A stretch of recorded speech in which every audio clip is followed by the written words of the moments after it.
afternoon, greetings, hello, welcome to my little detailing Yoda channel where I just share stuff that as a professional detailer of 11 years, full-time in a unit, and as a Rupes trainer I've picked up and stuff that helps me and hints and tips and stuff that hopefully helps you. So I popped up a little quiz thing in my Instagram stories the other day, and quite a lot of you, thanks for all your replies, quite a lot of you said yes, I would like you to tell me or to do a little video about your go-to compounds. So this is that video. So here we go. So I have a drawer in the toolbox over there with more compounds than this, but probably 98% of cars I do is polished with these. And probably 80% of the cars you do is polished with 2 of these. So yeah, without further ado, let's get into it. So we've got these 5 from least aggressive to most aggressive. Most of the time I'm using a DA. You've seen on my stories, I do use a rotary, I do use a forced rotation machine. 90% of the cars, 90% of the time I'm probably working on a DA. So when I talk about these in a minute and their relative cuts and what they do for me, bear in mind I'm talking about on a DA, which is normally a Rupes 15.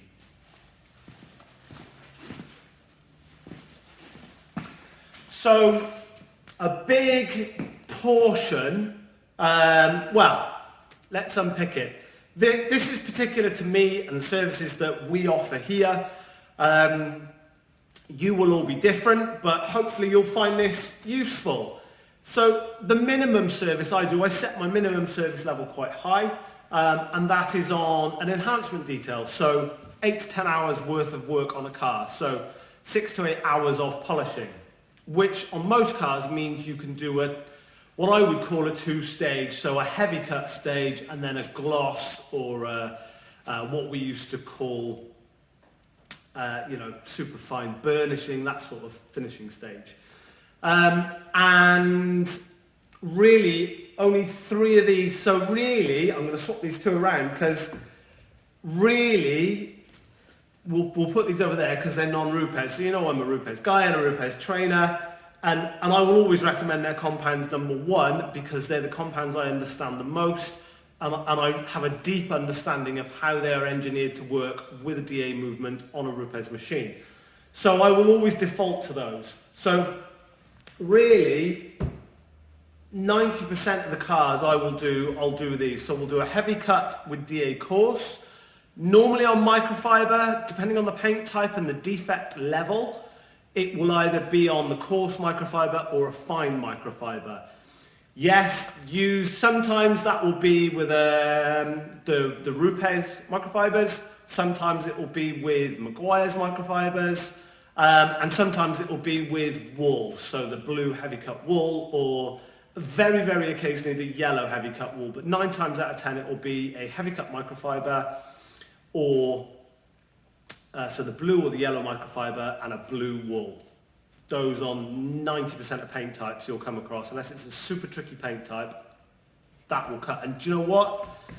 With a little bit of change in technique, you can get that to finish down almost as a 1-step. Just lighten up at the end, maybe a little bit of a water spray. It does wonders. So then really, after that stage,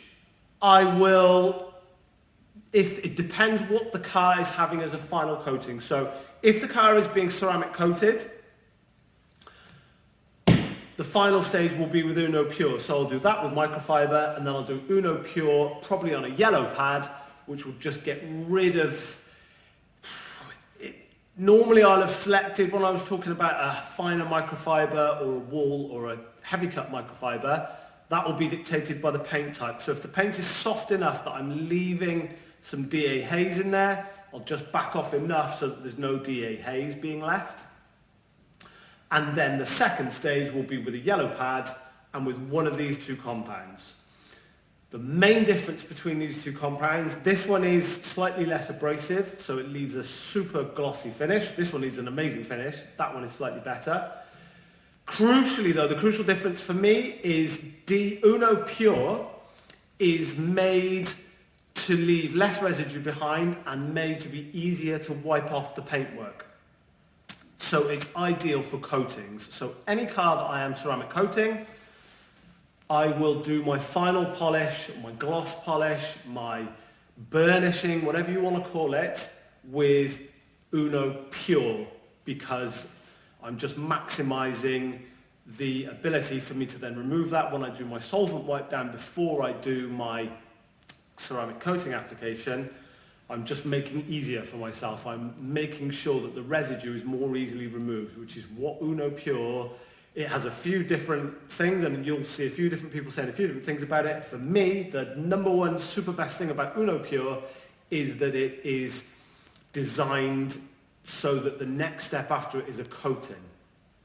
The next step after it is a wax or something more short term where I'm less concerned, because obviously the key thing about a ceramic coating is you want it to be bare paint there so that the coating can bond with it. So if I'm less concerned about that, or if the paintwork is particularly trashed and I want to squeeze every last drop of finish out of it, then I'll use yellow, especially if it's a time limited service, because yellow's got a bit more cut. So you'll get a slightly less lower defect level. If you know there's going to be a level of defects left in, that level of defects will be slightly less if you're using yellow. Of course, probably more than half the work I personally do as a detailer is new car preps. Again, for new car preps, we want to minimize the amount of paintwork removed. So a lot of the time with those, we're just using yellow or we're just using pure. If I can get away with it, especially on stuff like new Porsches, new Ferraris, well, not new Ferraris actually, given the level of defects, new Porsches, new cars with a medium softness paint, Uno Pure is amazing, and the finish it leaves is unbelievable.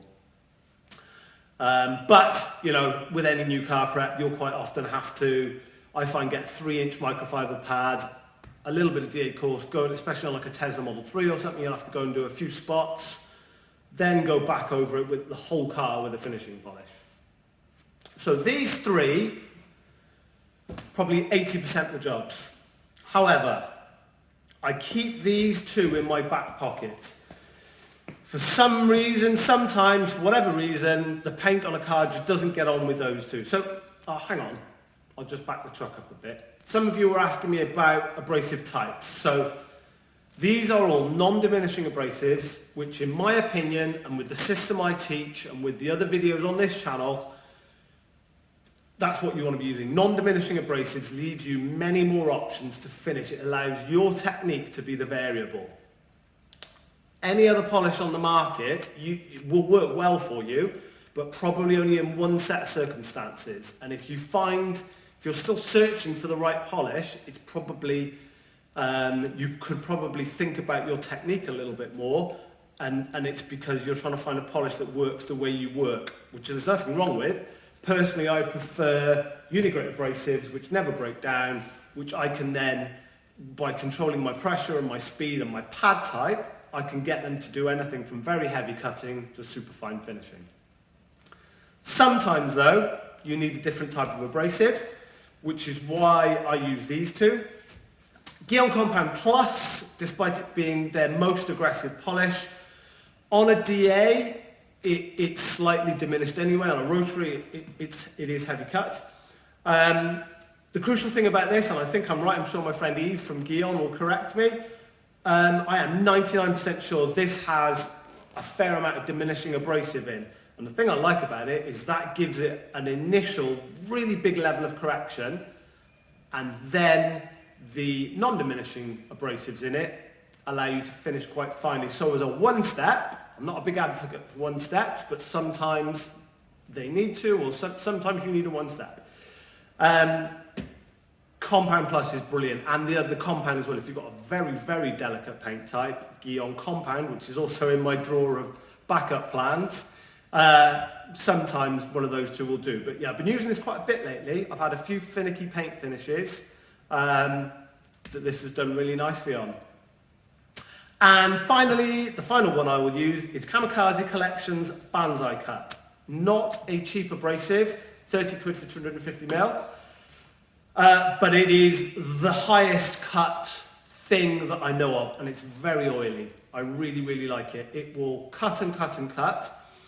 It is primarily a unigrit abrasive. It's a very oily substance, so you can extend your working time.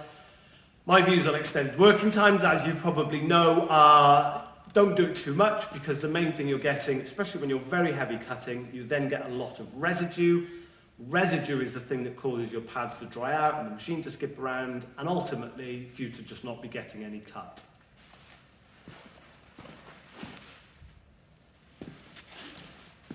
So you do have to be careful with just going on for 3 minutes or something, which is it's just a waste of time.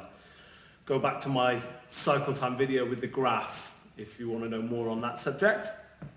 But these two are things that I'm never without, because on that, when you've got an extra defect on a panel or the paint is just rock hard, I found on some rare hard paint types, for some reason, the old blue Rupes and this one, somehow like skip over the top. They don't quite key into it. And I found with those paints, this band I cut, it just smashes into stuff. It really does. So Kai from Kamikaze Collection makes some crazy stuff for that.